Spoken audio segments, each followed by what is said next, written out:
ನೆಲವು ಪಾವನವಾಯಿತು. ತಮ್ಮ ದರ್ಶನ ಮಾತ್ರದಿಂದಲೇ ಸಕಲ ಪಾಪಗಳು ತೊಳೆದು ಹೋಗುವವು ಮಹಾತ್ಮರೇ. ಮಹಾರಾಜ, ಸಪತ್ನೀಕನಾಗಿ ನಿನ್ನ ಭಕ್ತ್ಯಾದರದಿಂದ ಸಂತುಷ್ಟನಾಗಿರುವೆ. ಲೋಕರಕ್ಷಕನು ಸರ್ವದಕ್ಷನೂ ಆದ ಆ ನಿನ್ನ ವದನ ತೇಜೋಹೀನವಾಗಿದೆ. ಹೇಳು, ನಿನ್ನ ದುಃಖಕ್ಕೆ ಕಾರಣವೇನು?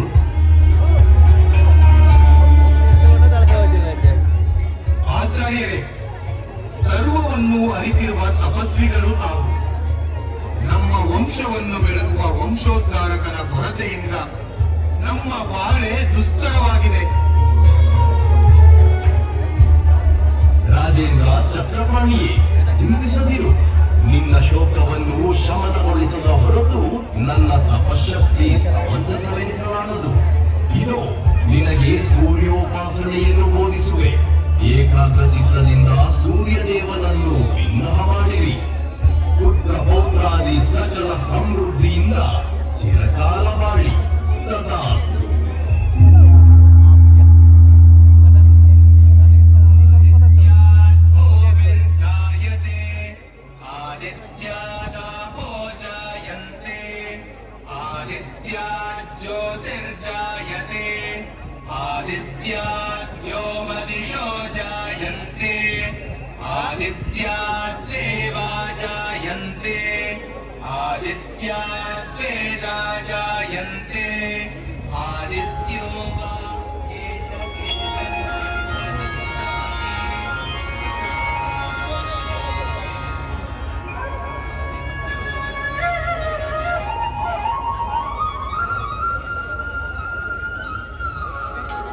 ರಾಜದಂಪತಿಯರೇ, ಹೇಳಿ, ಜಾಗೃತರಾಗಿ.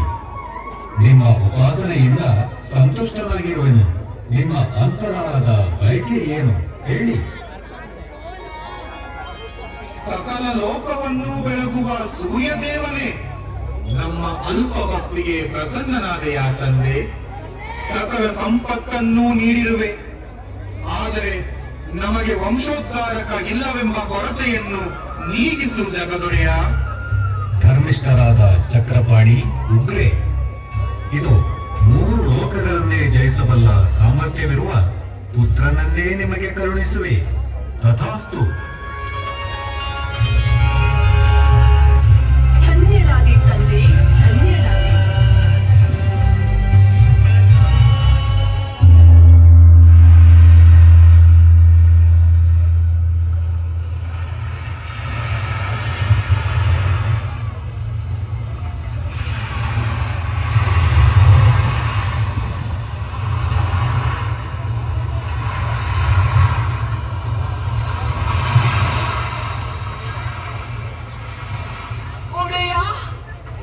ಸೂರ್ಯಾನುಗ್ರಹದಿಂದ ಲಭಿಸಿದ ಈ ಗರ್ಭವು ಮಿತಿ ಮೀರಿದ ಯಾತನೆಯನ್ನು ನೀಡುತ್ತಿದೆ.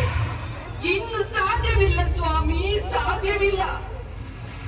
ಈ ಗರ್ಭವನ್ನು ಈ ಸಮುದ್ರ ತೀರದಲ್ಲೇ ಬಲವಂತವಾಗಿ ತೊರೆಯುವೆನು. ಅಯ್ಯೋ, ತಾಪವನ್ನು ತಾಳಲಾರೆನು ಸ್ವಾಮಿ, ತಾಳಲಾರೆನು.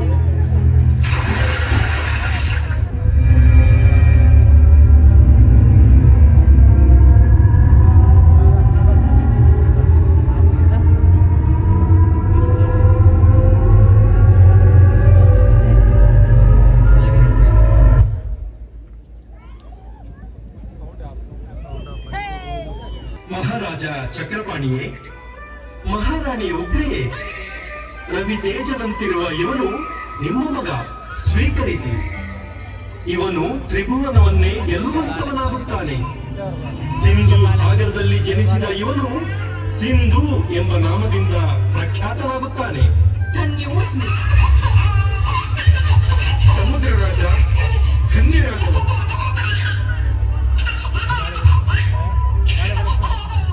ಸಮುದ್ರ ರಾಜನೇ, ಧನ್ಯಳಾದೆ ತಂದೆ, ಧನ್ಯಳಾದೆ.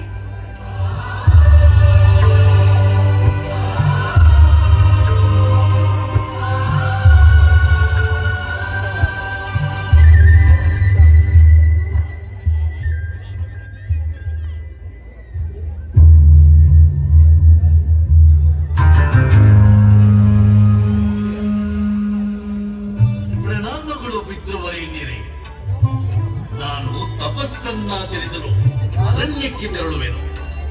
ಏಕಾಗ್ರ ತಪಸ್ಸಿನಿಂದ ಸೂರ್ಯನನ್ನು ಮೆಚ್ಚಿಸಿ ತ್ರಿಭುವನಗಳ ಅಧಿಪತ್ಯವನ್ನು ಪಡೆಯುವೆನು. ಆಶೀರ್ವದಿಸಿ ತಂದೆ. ಪುತ್ರ ಸಿಂಧು, ನನ್ನ ಮಗನು ಎಲ್ಲ ದೇವತೆಗಳಿಗಿಂತಲೂ ಶ್ರೇಷ್ಠೋತ್ತಮನಾಗಿ ಬಾಳಬೇಕು. ಹೋಗು ಪುತ್ರ, ನಿನಗೆ ಶುಭವಾಗಲಿ.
ಮಧು, ಸಿಂಧು, ಪ್ರಾಂಜಲ ಮನಸ್ಸಿನ ನಿನ್ನ ಭಕ್ತಿಗೆ ಒಲಿದಿರುವೆನು. ವರವೇನು ಬೇಕು ಕೇಳು. ತೇಜೋ ಮಂಡಲಾಧಿಪತಿಯೇ, ನಿನ್ನ ಚರಣ ಯುಗ್ಮಗಳಿಗೆ ನಮೋ ನಮಃ, ನಮೋ ನಮಃ. ನಿನ್ನ ತೇಜಸ್ಸಿನಿಂದಲೇ ನಾನು ಜನಿಸಿರುವೆ. ನಾನು ತ್ರಿಲೋಕಕ್ಕೆ ಅಧಿಪತಿಯಾಗಿ ಅಮರನಾಗುವಂತೆ ವರ ನೀಡು ದಿನಮಣಿಯೇ. ಪುತ್ರ, ನಿನ್ನಿಚ್ಛೆಯಂತೆಯೇ 3 ಲೋಕವು ನಿನ್ನ ವಶವಾಗುವು. ಇದು ನಾನು ನೀಡುವ ಈ ಅಮೃತ ಕಲಶವನ್ನು ಧರಿಸು.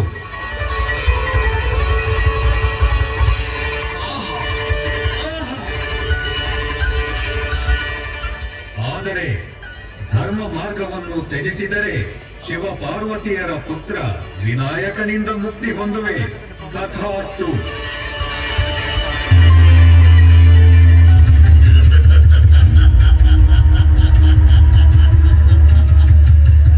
ಮೂರ್ಖ ಸೂರ್ಯದೇವ, ತ್ರಿಮೂರ್ತಿಗಳಿಗೆ ನನ್ನನ್ನು ಮಣಿಸಲು ಸಾಧ್ಯವಿಲ್ಲ ಅಂದ ಮೇಲೆ ಇನ್ನೂ ಜನಿಸದ ಆ ಶಿವ ಪಾರ್ವತಿಯರ ಪುತ್ರನಿಂದ ನನಗೆ ಮರಣವೇ?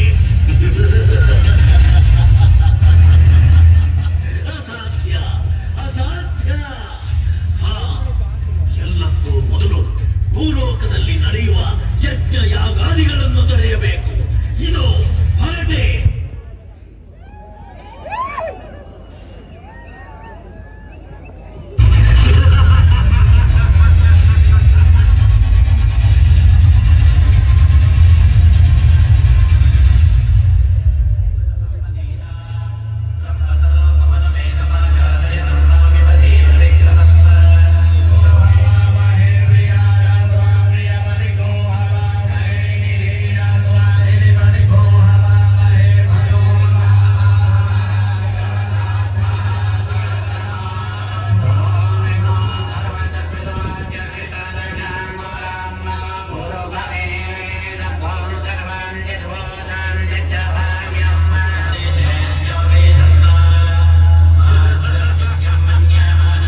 ನಿನ್ನ ದುಷ್ಟತನವನ್ನು. ಸೂರ್ಯ ದೇವನ ವರಪ್ರಭಾವದಿಂದ ಈ ತಪಸ್ವಿಗಳ ಮೇಲೆ ದರ್ಪ ತೋರಬೇಡ. ಅಧರ್ಮವನ್ನು ಕೈಗೆತ್ತಿಕೊಂಡರೆ ನಿನಗಿದ್ದವರವೇ ಮೃತ್ಯುವಾದೀತು. ಹೇ ಹರಿಯೇ, ಸಾಕು ಮಾಡು ನಿನ್ನ ವ್ಯರ್ಥಾಲಾಪವನ್ನು. ಸಕಲ ದೇವತೆಗಳನ್ನು ಸದೆ ಪಡೆದು ತ್ರಿಭುವನದೊಡೆಯನಾಗುವೆ. ಕಾಲಹರಣ ಮಾಡದೆ ನನ್ನೊಂದಿಗೆ ಯುದ್ಧ ಮಾಡು. ತೋರಿಸು ನಿನ್ನ ಪ್ರತಾಪವನ್ನು.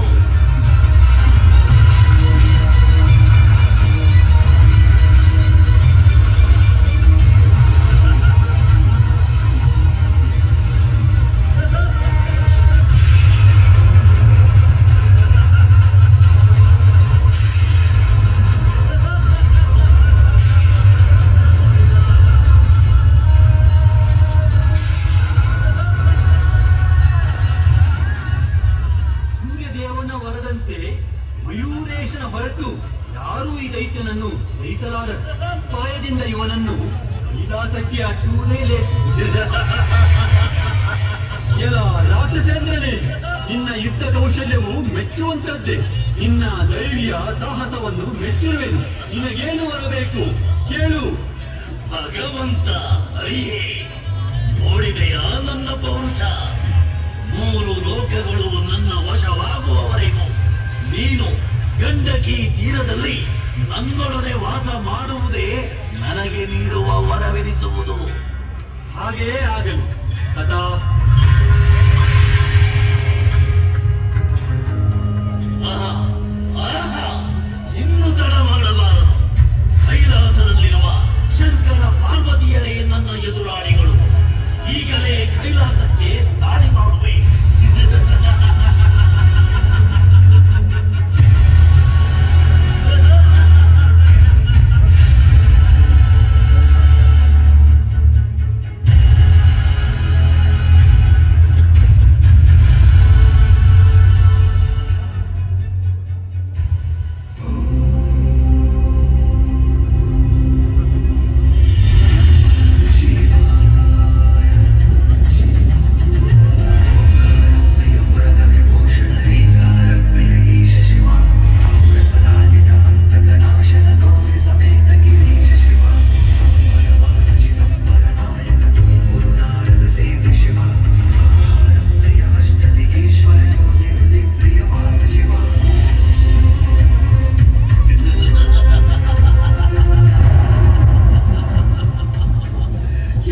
ಶಂಕರನೇ, ಇದು ಅಸುರೇಂದ್ರನಾದ ನಾನು ಸಿಂಧು ಬಂದಿದ್ದೇನೆ.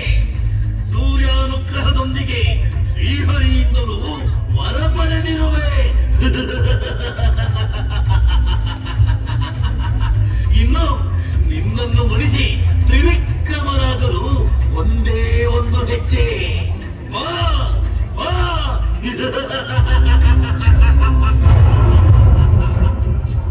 ಎಲ್ಲ ಮೂರ್ಖ ಅಸುರನೇ, ನಿನ್ನ ಅಂತ್ಯವನ್ನು ನೀನೇ ಕರೆಯುತ್ತಿರುವೆ. ನೀನು ಸಿದ್ಧಿಸಿಕೊಂಡ ವರವು ಚಿರಕಾಲ ಉಳಿಯಲಾರದು. ಓಡಿ ಹೋಗು ಬುದ್ಧಿಹೀನ ರಾಕ್ಷಸನೇ. ನನಗೂ ಸಿಂಧು ದೈತ್ಯನೇ, ಸಕಲ ಲೋಕವೀಕ್ಷಕನಾದ ಮಹಾದೇವನನ್ನು ಕೆರಳಿಸುವೆಯಾ? ನಿನ್ನಂಥ ದುಷ್ಟರ ಹಾವಳಿಯನ್ನು ನಿಗ್ರಹಿಸಲು ನಮ್ಮ ಪುತ್ರ ಮಯೂರೇಶನ ಜನನವಾಗಿದೆ. ನಾರಿಯೇ, ನಾನೆಂದು ಅರಿಯದೆ ಮಾತನಾಡುತ್ತಿರುವುದೇ ಆಶ್ಚರ್ಯವಾಗಿದೆ. ಮುಕ್ಕೋಗಿ ದೇವತೆಗಳು, ಅಗಣಿತ ವರ ಸಂಪನ್ನರು ನನ್ನ ನೆರಳು ಕಂಡರೆ ಭಯಭೀತರಾಗುತ್ತಾರೆ. ಇನ್ನು ನಿನ್ನ ಆ ಪುತ್ರ ಮಯೂರೇಶ ಏನು ಮಾಡಿಯಾನು? ಪುತ್ರ ಮಯೂರೇಶ, ಬಾಕಂತ ಲೋಕ ಕಂಟಕನಾದ ಈ ದೈತ್ಯನನ್ನು ಸಂಹರಿಸಿ ದೇವತೆಗಳ ಭೀತಿಯನ್ನು ದೂರ ಮಾಡು. ಬಾ ಮಗನಿ, ಬಾ.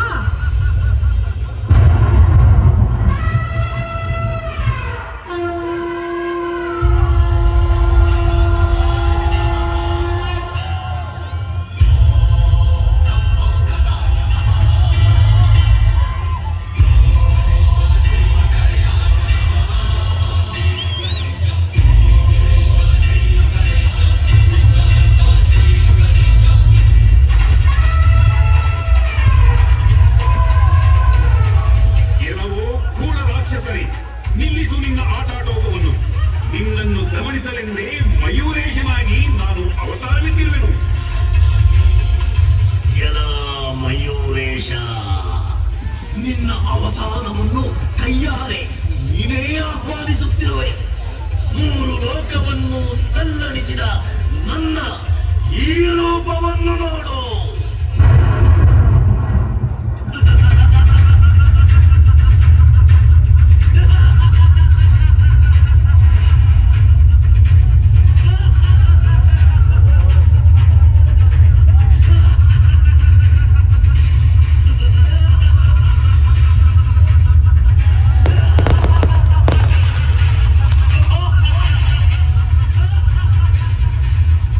ದುಷ್ಟ ದೈತ್ಯನೇ, ಇಂದ್ರಿಯ ನಿಗ್ರಹ ಮಾಡದ ನೀನು ತ್ರಿಲೋಕಗಳನ್ನು ವಶಪಡಿಸಿಕೊಂಡು ಸಾಧಿಸುವುದಾದರೂ ಏನು? ಸರ್ವ ದೇವತೆಗಳಿಂದ ಪೂಜಿಸಲ್ಪಡುವ ನನ್ನ ಈ ಅವತಾರವನ್ನು ನೀನು ಸಹಿಸುವೆಯಾ? ನೋಡು ನೋಡು ನನ್ನ ಈ ರೂಪವನ್ನು.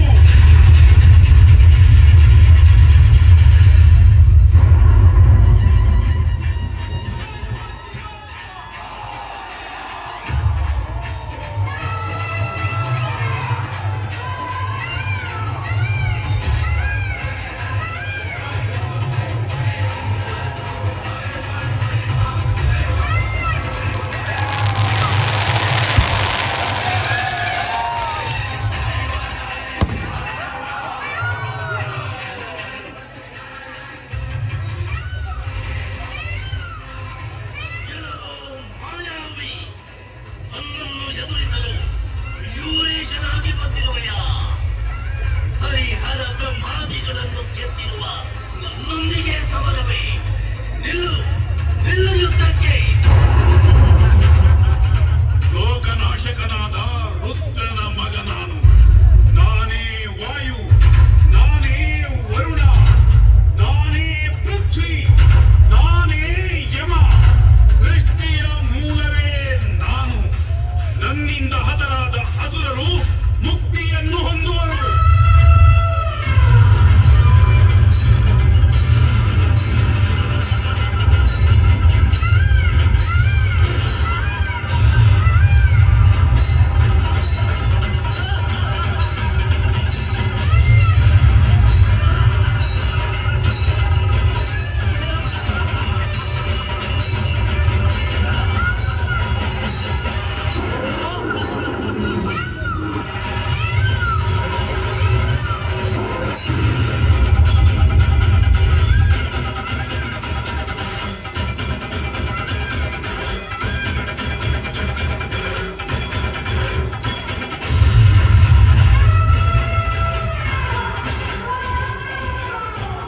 ಅಯ್ಯೋ ಅಯ್ಯೋ ಮಯೂರೇಶ, ನಾನು ಧರಿಸಿರುವ ಅಮೃತ ಕಲಶವನ್ನು ಭಕ್ತಗೊಳಿಸುವೆಯಾ?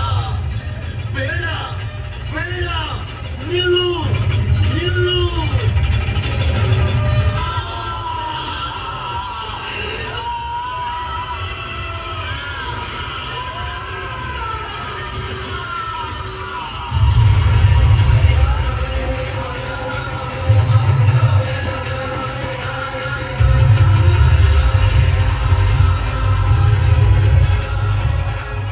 ಕಂದ ಭಕ್ತಸಾಗರನಿ, ಭೂಭಾರವನ್ನು ಕಡಿಮೆ ಮಾಡಲೆಂದೇ ತ್ರಿಸಂಧ್ಯಾ ಕ್ಷೇತ್ರದಲ್ಲಿ ನೆಲೆಯಾಗಿರುವ ನಿನ್ನ ಶಾಂತ ರೂಪವನ್ನು ಕರುಣಿಸಿ ನಿನ್ನ ಭಕ್ತರನ್ನು ಹರಸು ಕಂದ.